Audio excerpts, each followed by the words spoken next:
Imagine this, you're out with your friends and suddenly one of them starts feeling dizzy, he feels uncomfortable, all sweaty and weak.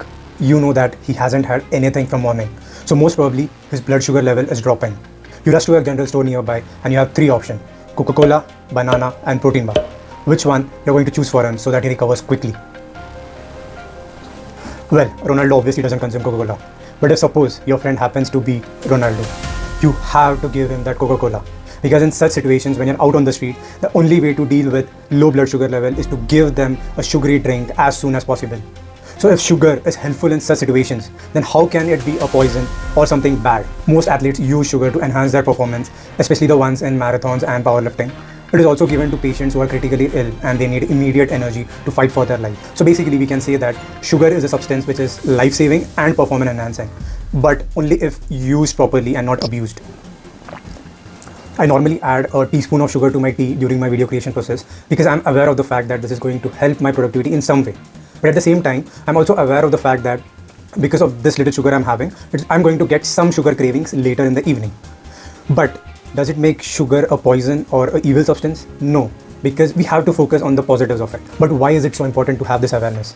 Because of a scientific phenomenon known as the reverse placebo effect. As per this phenomenon, if you label sugar as poison and anytime you have sugar of any kind, your body is going to react as if you actually had poison. And let's be real, unless you're a very antisocial person, it is very difficult to abstain from sugar completely. It is a part of our culture. It is there during times of celebration in the form of a piece of cake or dessert, and also in times of grief in the form of a glass of drink or maybe a chocolate, which can act as a comfort food during times of grief. So coming back to the reverse placebo effect, it's not just about what you eat. It's also about what you think you're eating. And that's how powerful our belief systems are. And most importantly, when we say things like sugar is a poison or addictive substance, or it's very difficult for me to control sugar because I have a sweet tooth, then it actually puts us in a victim mindset mode and it actually becomes very difficult to control the sugar and we end up abusing it. What if we flip the narrative and say something like sugar is a very powerful substance, agreed, but my mind is even more powerful and I can control and take advantage of sugar whenever possible. If you have that kind of mindset, you will suddenly notice that your reality changes. You start enjoying sugar in a different way and you also end up taking advantage that sugar has to offer to you. So what this does is, instead of blaming an external thing and feeling like a victim, you start to take ownership for your actions and you feel a sense of control within yourself. And because of this, you end up controlling sugar in a way which you would like to. Think of sugar like fire. It can give us warmth if we use it wisely, but it can also burn us if we abuse it.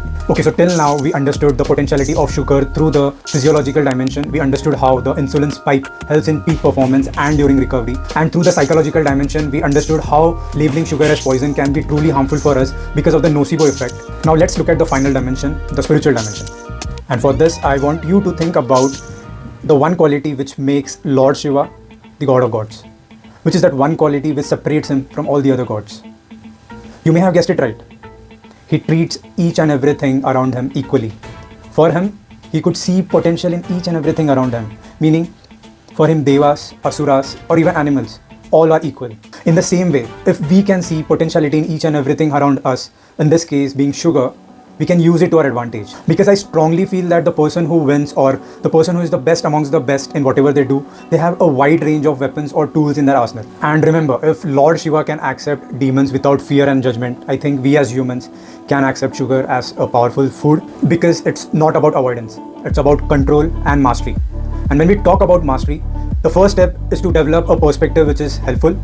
The second step is to understand the subject thoroughly. In this case, sugar. So in the next video, we'll be talking about how white refined sugar is different from brown sugar, honey or jaggery.